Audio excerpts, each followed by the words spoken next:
মৰমৰ ছাত্ৰ-ছাত্ৰীসকল আমি যেহেতু প্ৰজ্ঞান বৃত্তি পৰীক্ষাৰ বাবে প্ৰস্তুতি চলাই আছো আৰু ইতিমধ্যে তোমালোকৰ মানে বিভিন্ন বিষয়ৰ অৰ্থাৎ গণিত ইংৰাজী অসমীয়া সাধাৰণ জ্ঞানকে আদি কৰি পেলাই বহুতো প্ৰশ্ন তোমালোকলৈ আগবঢ়াইছো তোমালোকে বহুতে ভিডিঅ'সমূহ ভাল পাইছা সো ভাল লাগিছে তোমালোকে কমেন্ট কৰিবা কেনেকুৱা লাগিছে ভাল লাগিছে বেয়া লাগিছে কমেন্ট কৰিবা ঠিক আছে আজি আমি আলোচনা কৰিম তোমালোকৰ ৰঙৰ ৰহস্য পাঠ 8 এই লেসনটোৰ কেইটামান অতি গুৰুত্বপূৰ্ণ প্ৰশ্ন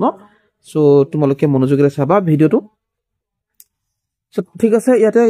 প্ৰথমটোত কি কৈছে প্ৰথম প্ৰশ্নটোত আছে ৰং ৰং নানা ৰং কিনিবলৈ যাও গীতটো কোনে ৰচনা কৰিছিল ওকে সো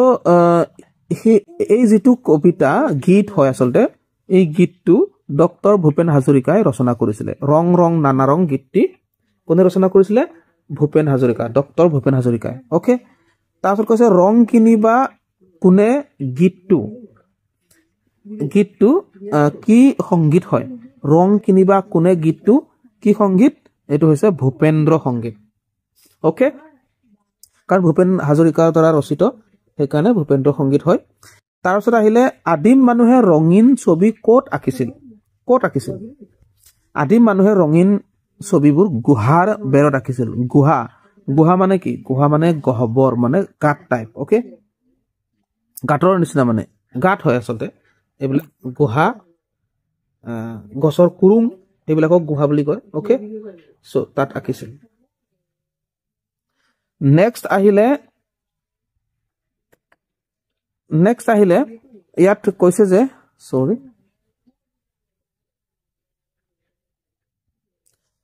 কৈছে যে ঘৰিয়ালে সকলো বস্তুতে কি ৰং দেখা পায় ঘৰিয়ালে সকলো বস্তুতে মটিয়া ৰং দেখে মটিয়া ৰং ওকে অৰ্থাৎ ঘৰিয়ালে অন্য ৰং চিনি নাপায় ঘৰিয়ালে কেৱল মটিয়া ৰংহে চিনি পায় যিকোনো বস্তু মটিয়া হিচাপে দেখে মাটি নিচিনা ৰং দেখে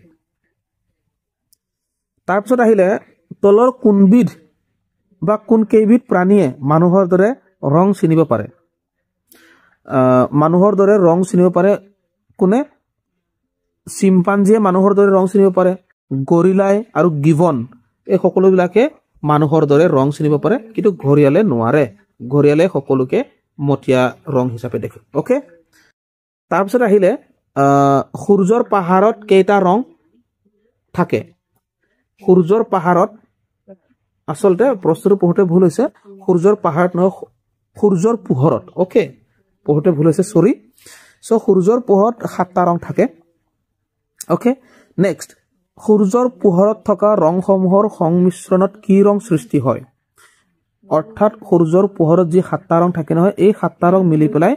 বগা ৰং সৃষ্টি হয় বগা ৰং ঠিক আছে আমি যে ৰংবোৰ বগা দেখো সেই বগা ৰঙৰ 7টা ৰং কমাই থাকে তাৰ পিছতে আহিলে কোন মাহত ধাননি পথাৰ সোণোৱালী হৈ পৰে কোন মাহত ধাননি পথাৰ সোণোৱালী হৈ পৰে অৰ্থাৎ যেতিয়া ধান পকে না তেতিয়া সোণোৱালী হৈ পৰে ধান কেতিয়া পকে ধান পকে আঘোণ মাহত ওকে সো আঘোণ মাহত ধাননি পথাৰ সোণোৱালী হৈ পৰে তাৰপিছত আহিলে তলৰ কোনটো প্ৰাণীয়ে সূৰ্যৰ অতিবেঙুনীয়া ৰংটো দেখা পায় সূৰ্যৰ অতিবেঙুনীয়া ৰংটো দেখা পায় মৌমাখিয়ে সূৰ্যৰ অতিবেঙুনীয়া ৰংটো দেখা পায় তাৰ পিছত আহিলে বেলিৰ পোহৰত থকা ৰঙৰ ৰহস্য ভেদ কৰা বিজ্ঞানীজনৰ নাম কি ইয়াৰ উত্তৰটো হৈছে ছাৰ আইজাক নিউটন তাৰপিছত আহিলে আদিম মানুহৰ বাসস্থান ক'ত আছিল আদিম মানুহৰ বাসস্থান গুহাত আছিল ঠিক আছে ওকে আদিম মানুহে ক'ত বাস কৰিছিল গুহা নেক্সট আহিলে ৰঙৰ খেলা কবিতাটোৰ কবি কোন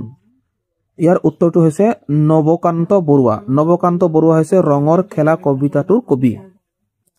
তাৰপিছত আহিলে ৰঙা ৰঙৰ লগত কি ৰং মিহলি কৰিলে বেঙুনীয়া ৰং পোৱা যায়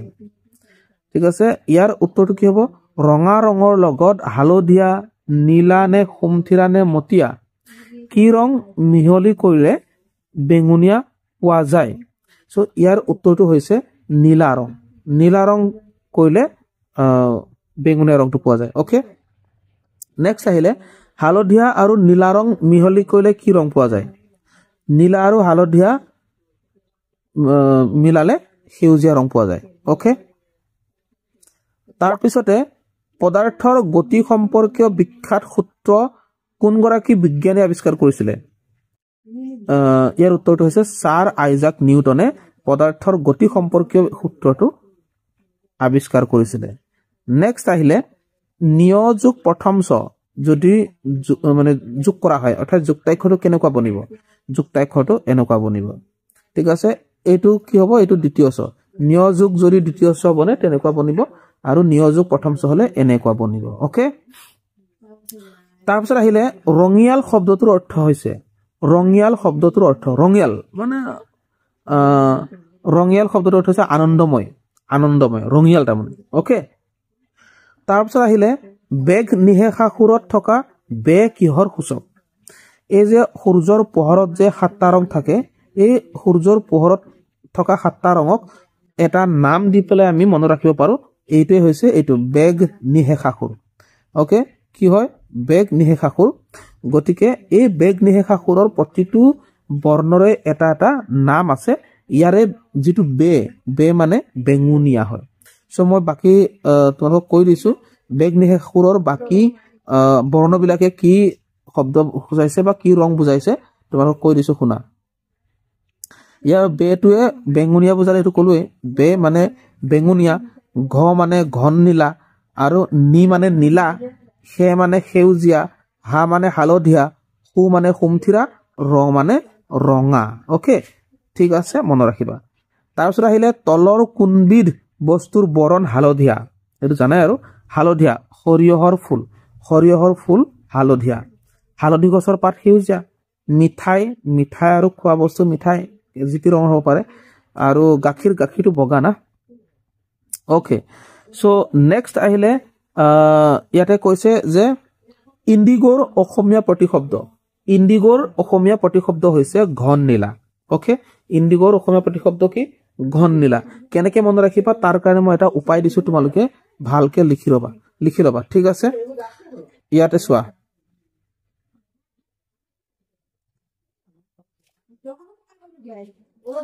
ইয়াতে এই যেটো বেগ নিহেশাসুৰৰ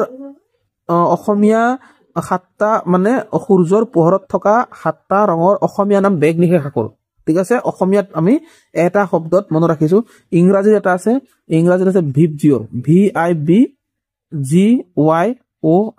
ভিবজিঅৰ ইয়াতে এই যি বে মানে এই ভি বুজাইছে মানে বেঙুনিয়া অৰ্থাৎ ভায়োলেট ভি মানে ভায়োলেট ওকে ইয়াত ঘ মানে হৈছে ঘন নীলা অৰ্থাৎ এটো আই বুজাইছে মানে ইন্ডিগো দেখিলানে এই যে ইন্ডিগো এই ইন্ডিগোটো মানে ঘন নীলা আহিলে তাৰছত নি মানে হৈছে